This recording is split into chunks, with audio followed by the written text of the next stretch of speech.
get ready with me as I do my makeup for a podcast episode, and I'm going to be talking to y'all about my favorite movie, Sparkle. 1976 Sparkle, not 2012, not Whitney, rest in peace Whitney, but not that version, the original Sparkle. If you didn't know, my name is ArianHelm. Make sure you subscribe down below, like this video, and check out my other content.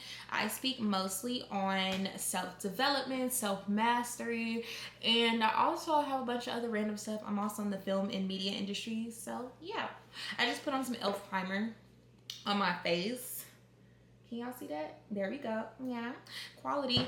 I like this primer. I'm not really sure exactly like what it exactly does. It says Power Grip and niacinamide, whatever that is. Anyways, so let's talk about Sparkle. So if you haven't seen Sparkle, Sparkle is a movie about three sisters who start a music group, and they eventually, you know, grow a little fame in their city of Harlem, and then, you know, disaster strikes as they, you know, gain more recognition and more fame within their city. So we're gonna be talking about Sister. Sister is the main character, and then you have Dolores, which is, I think she's like the middle sister, and then you have the youngest sister, which is Sparkle, who the movie is like actually named after. Well, Sister is a young woman who is beautiful, like she's striking. If you've ever seen Honey, then it's Lynette McKee, Honey's mom, right? Lynette McKee is striking. She can sing. She has this it factor, right, about her. She already has this like attitude of like, if I want it, I'm gonna get it. And that is working in her favor as far as gaining attention for the singing group. Now they have this guy named Sticks. Sticks wants them to start a music group. Sticks likes Sparkle. And, you know, they start this this group, they make it, blah, blah, blah. Well, mind you, Sister already has like the it factor. She's the lead singer of the group. She is somebody who is very headstrong, and as they're singing, what's that song? Giving them something, or maybe it's the first one they sing. Hooked in your love, get me happy thoughts of you. Yes, that's what it was. They see the local drug dealer, right? So the local drug dealer, his name is Satin. Satin is power and money personified in the movie, right? He's that guy, you know, he is that guy. And so Satin is like eyeing her down. He's like, that's my next victim. And she sees him eyeing her down. She sees his effect. She knows that he's the top huncho in the neighborhood, right? So Satin, you know, takes a liking and invites her to a party, right? Immediately, Sister's like, yeah. Now, mind you, Satin came with another woman. In front of Sister, Satin told homegirl, bye, get her out here. You know, she has to go. Kicked the woman out of the dressing room. Matter of fact, brought the woman to Sister's dressing room. Kicked the woman out of Sister's dressing room. Told her, get her a cab, please. Get her out of here. Bye-bye. And then invited Sister to say, yeah, when we going to the party. Sister was like, oh, I like this. He came in with his coat on, you know, screaming money, you know, money and power. So Sister is like, you know, she likes that. And eventually Sister gets hooked onto drugs. Mind you, she's the lead singer. She comes in the next performance to sing Giving Him Something. And she's now hooked onto drugs. And she comes in with a black eye. Here we go. So Sister, throughout the entire movie, you can tell that she is chasing something above her. She thinks of herself highly, and that's a good thing, because as you should. But Sister doesn't realize her own power and her own feminine power, because she sees it through a man. Like, she sees men as power, and she thinks that she can elevate through a man, not realizing that she had the looks, the attitude, the sound, the talent, the singing abilities to make it on her own. Her and her sisters, they had it. Like, they sound good, they look good, they had the gowns, they had a manager that was really willing to manage them, you know, that their sister Sparkle was dating. Like, they had everything. But that wasn't enough for Sister. Sister wanted the power, and she wanted it faster. You know, when you're first starting out as a group, those things come eventually. You know, you have to put a little work for the glitz and glam to come. But Sister wanted it now. And that ended up being her biggest downfall. When you chase a certain lifestyle, it literally makes you put the lifestyle in front of you. You don't see it for face value. Sister didn't know what she was getting into. Now, she seen Satin and she seen him with that woman when they came into the party, and he invited her. When they came into the dressing room and he invited her to the party. She seemed like, oh, like this man can open up doors for me. He has money. He has power. She didn't realize that this man would be her own detriment and eventually lead to her overdosing on drugs.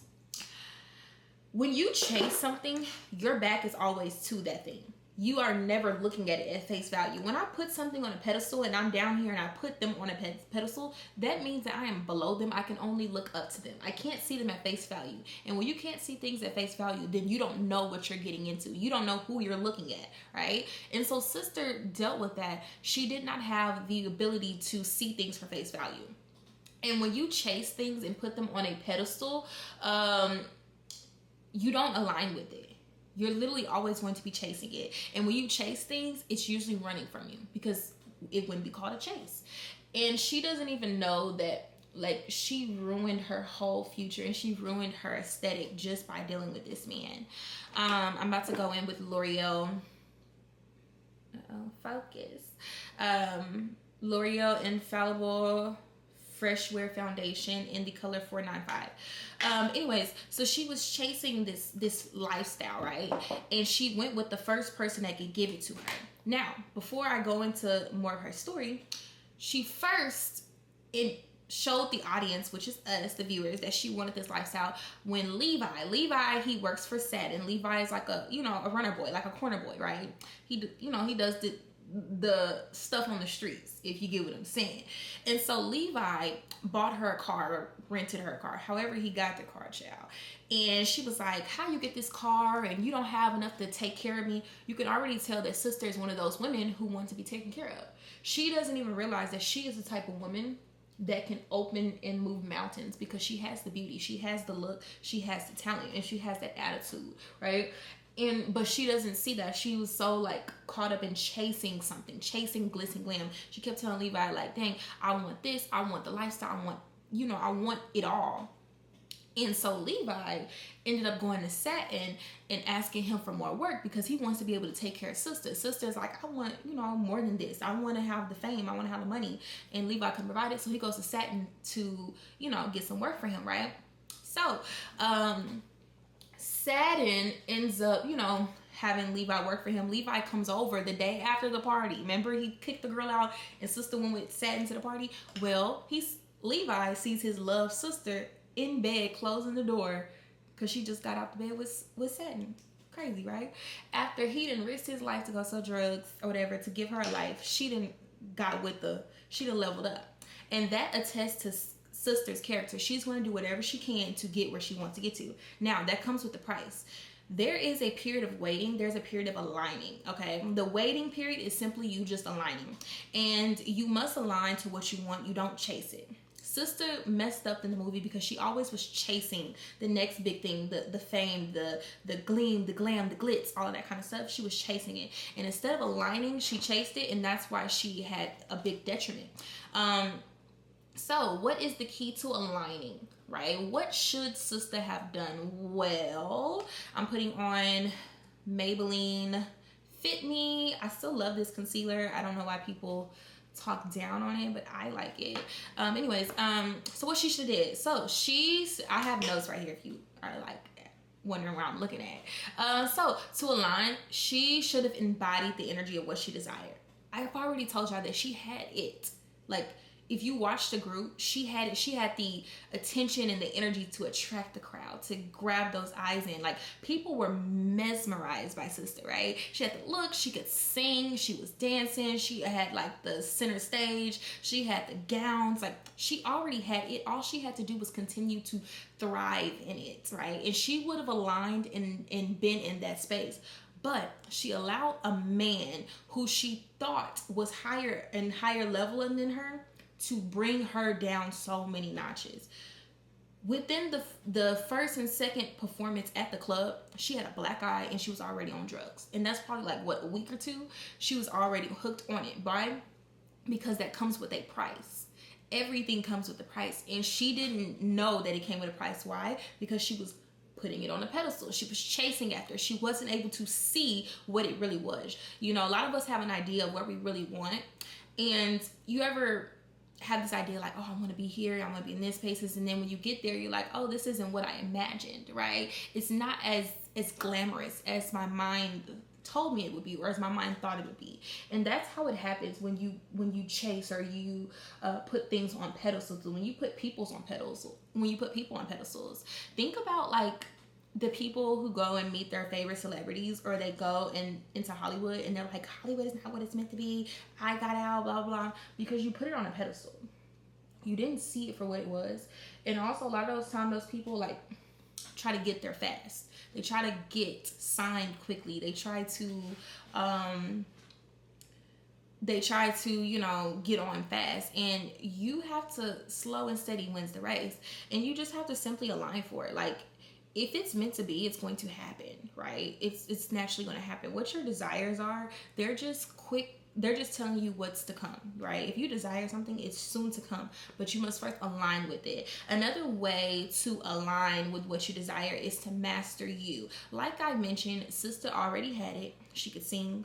All she had to do was continue to master her craft, master the group dynamic, continue to book more shows, continue to travel and things like that. And she would have met a man that was probably like 10 times the man of Saturn. Like, you know, not in a bad way, but like he was like 10 levels ahead of him.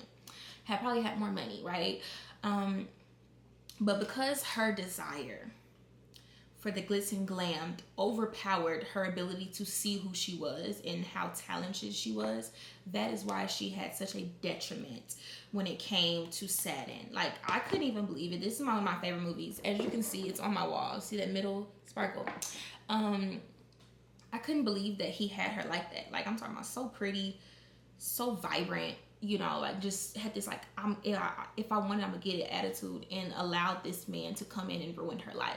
And that's the story of many. How many people do you know allow men to come in and ruin their life because they want a certain lifestyle, they want to live a certain way, and they think that this man can provide for them, not even seeing that they have their own potential and they have their own own beauty and their own talent, and they're capable of living the life that they desire without having to stretch themselves for a man, right? It's really difficult to watch. And one of the quotes she had in the movie was, sister can't fly on her own wings. And she kept saying that when she was taking the drugs, whatever, and she was crying while saying it, basically saying like, life is sucking me down. But she doesn't even realize that she's her own detriment. Yes, Saturn is a horrible person and he is doing this to her, but her own desire for fame outweighed her decision making. She didn't, after the first time he put his hands on her and introduced her to drugs, she didn't leave. She stayed there.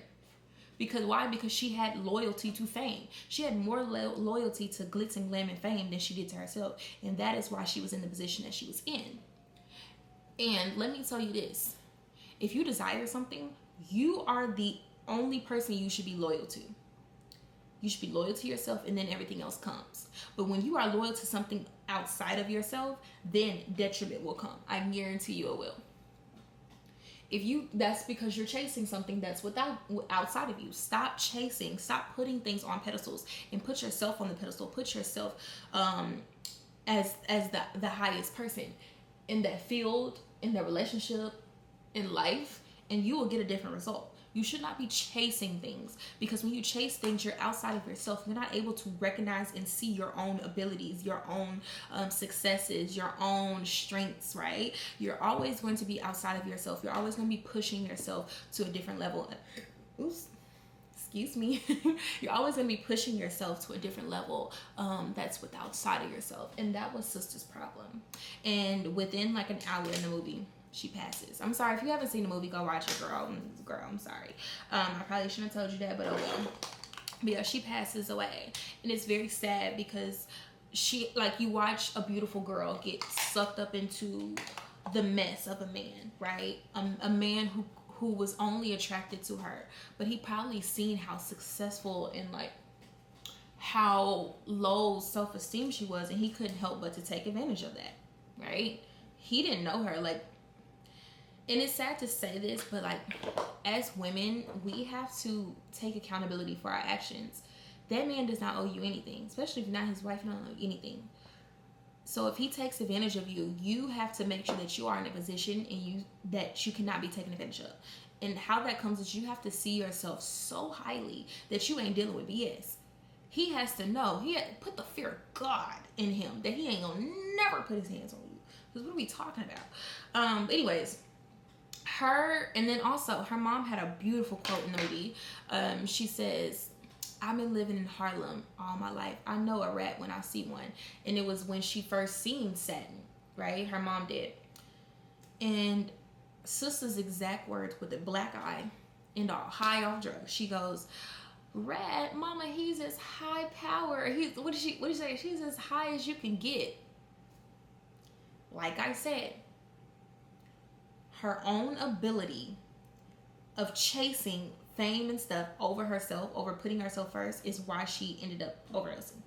She didn't have the strength to be a woman, to recognize her own true power and just how much she had it. And you can't pay for it. Some people just have it. Some people have it. Like, I think of Beyonce. Beyonce is a person who has it. Rihanna has it. Some people just naturally have it. And when you don't see it yourself, people are going to take advantage of it, and people are going to use and abuse you. And that's exactly what happened to sister. She got used and abused because she wasn't able to see that she could make the opportunities happen herself instead of having to go out and get a man, to do it for her. It's almost like how young girls today, not even young girls, hell, because you see how 30 and 40-year-olds are acting. It's almost like how the girls today are like doing anything to be with these rappers and these athletes and stuff. And there's nothing wrong with being with them, because I mean, not all of them are going to be, treacherous. But a lot of them like already know that some of these men, how they are and how they operate, yet they still, because they want that lifestyle, they still go after them. They still have their babies, knowing that these men don't give a damn about you, okay? But they're still going to go after them. They're still going to chase them and think that these men can provide a certain lifestyle, a lifestyle that they can very much so provide themselves. Why? Because if you are beautiful enough to attract them, you are beautiful enough to capitalize, right?